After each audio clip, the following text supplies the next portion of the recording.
But we will go through a bit more on Facebook because it's one of the most important. Basically with Facebook, you want to be updating it every day. You do. You really do want to keep it fresh and up to date, because you think about it this way, when you look at your news feed on Facebook, things get moved down and down the line. So sometimes if you can post a few times a day, it's really good. And it doesn't have to be really hard. I mean, I used to have a marketing consulting business, and what I would do is I'd have things automatically coming from a blog, feeding from other sources, and it's posting automatically.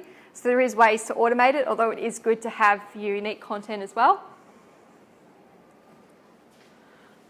Just going to quickly go through Facebook, but before we do that, I just want to grab the surveys off you. If you guys have all finished, then we can draw a prize.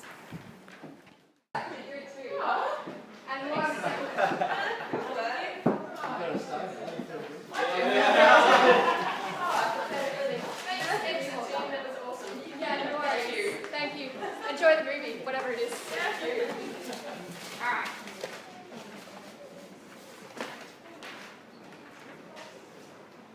Astrid? Nice little line from Voyager yourself. Thank you very much.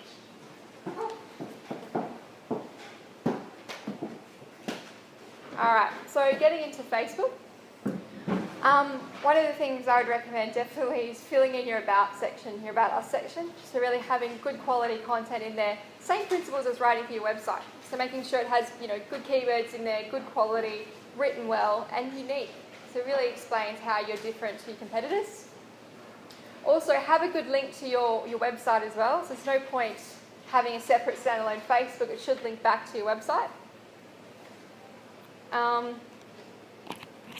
If you have a certain amount of likes, you can actually secure what's called a vanity URL. So you can actually have a specific Facebook URL that has your company name in it, rather than just random numbers. And that will be useful for your marketing, and also if you're trying to engage with people a bit better in your promotions as well. The other thing is you've got a lot of tools in Facebook that you can increase your visibility, so use those tools. You can make use of some of the apps that is available as well. For example, there are some apps where you can basically share what you've got on Facebook to your Twitter as well, so you can have everything connected. Generally those are like Twitter Feed and Hootsuite. They're quite good ones.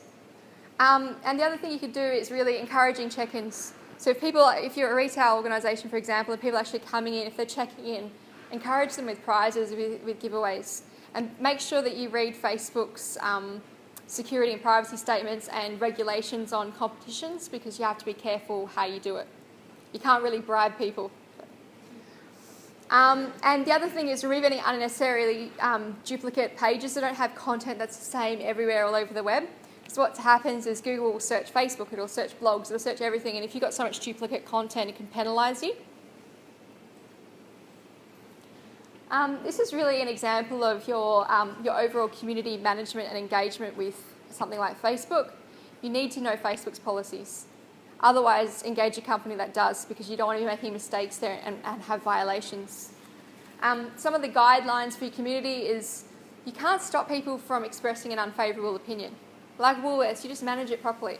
If you remove posts, and I saw this as one of my clients yesterday, they just removed a negative comment and someone wrote back, "I can't believe you removed that. Why would you do that?" And then all these people posted after it.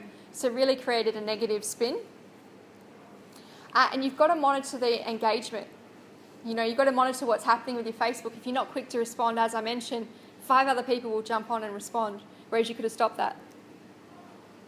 And you've got to understand that there are trolls. There are people out there like the guy that wants free stuff from Woolworths every day, whatever he said.